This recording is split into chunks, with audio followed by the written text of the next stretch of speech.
Hello નમસ્કાર, અનસોલિડ ફૂડ્સમાં તમારું સ્વાગત છે.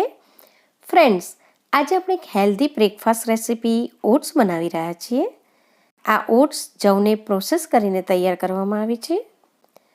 જો સવારે તમે બ્રેકફાસ્ટમાં ઓટ્સ લેવાનું પસંદ કરો છો તો તે પોષક તત્વોથી ભરપૂર છે. તેમાં ભરપૂર માત્રામાં ફાઇબર્સ, પ્રોટીન અને કોમ્પ્લેક્સ કાર્બોહાઈડ્રેટ્સ છે, જે તમને ઇન્સ્ટન્ટ એનર્જી આપે છે.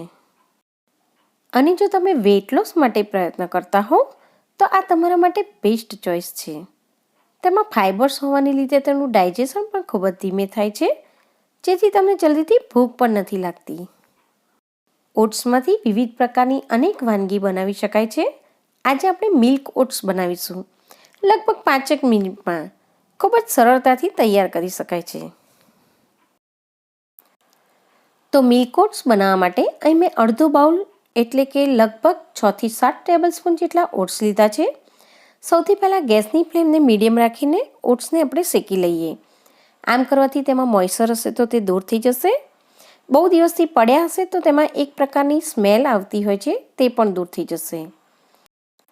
ઓટ્સને શેકીને બનાવવાથી તેનો ટેસ્ટ પણ ખૂબ જ સરસ તૈયાર થાય છે. આ રીતે 2 થી 3 મિનિટ શેકી લીધા પછી હવે આપણે તેમાં દૂધ મિક્સ કરી લઈએ. તો હું અહીંયા 500 ગ્રામ જેટલું દૂધ મિક્સ કરી રહી છું. મિલ્ક ઓટ્સ બનાવવાનું કામ ખૂબ જ સહેલું છે. આ રીતે દૂધ મિક્સ કર્યા પછી લગભગ 2 થી 3 મિનિટ સુધી દૂધમાં ઉભરો આવે ત્યાં સુધી આને ઉકાળી લેવાના છે. જો તમને સવારની ભાગદોડમાં ગરમ બ્રેકફાસ્ટ બનાવવાનો સમય નથી અને તમારે કંઈક હેલ્ધી ખાવું છે, કે પછી તમે ફેમિલીથી દૂર એકલા રહો છો અને તમને કુકિંગ નથી આવડતું, તો તમે આસાનીથી આ રીતે હેલ્ધી બ્રેકફાસ્ટ તૈયાર કરી શકો છો. ઓટ્સનો ટેસ્ટ વધારવા માટે અહીંયા તમે કોઈ પણ પ્રકારનું ડ્રાયફ્રૂટ્સ કે પછી ફ્રૂટ્સ પણ મિક્સ કરી શકો છો. હું અહીં 3 થી 4 નંગ સમારેલી ખજૂર એડ કરી રહી છું, જેનાથી ઓટ્સ થોડા સ્વીટ પણ બનશે અને તેનો ટેસ્ટ પણ ખૂબ સરસ લાગે છે. સ્વીટનેસ માટે ઓટ્સમાં અહીં તમે મધ પણ નાખી શકો છો. મધને તમારે ઓટ્સ બની જાય અને ગેસ બંધ કર્યા પછી છેલ્લે મિક્સ કરવાનું.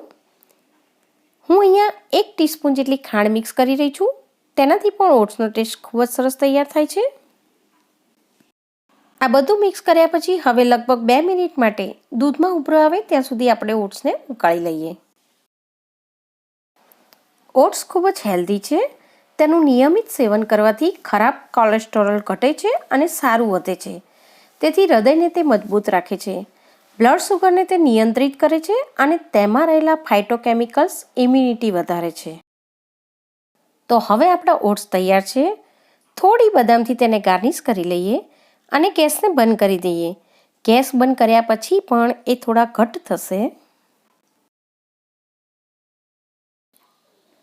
તો ફ્રેન્ડ્સ, તમે પણ આ હેલ્ધી અને ટેસ્ટી બ્રેકફાસ્ટ રેસીપીને બનાવીને જરૂરથી ટ્રાય કરજો. અને જો રેસીપી પસંદ આવી હોય તો બીજી આવી અનેક રેસીપીઝ જોવા માટે ચેનલ અનસોલિડ ફૂડને સબસ્ક્રાઈબ કરવાનું ના ભૂલશો. ફરી ચોક્કસ મળીશું એક નવી જ રેસીપી સાથે. Thank you.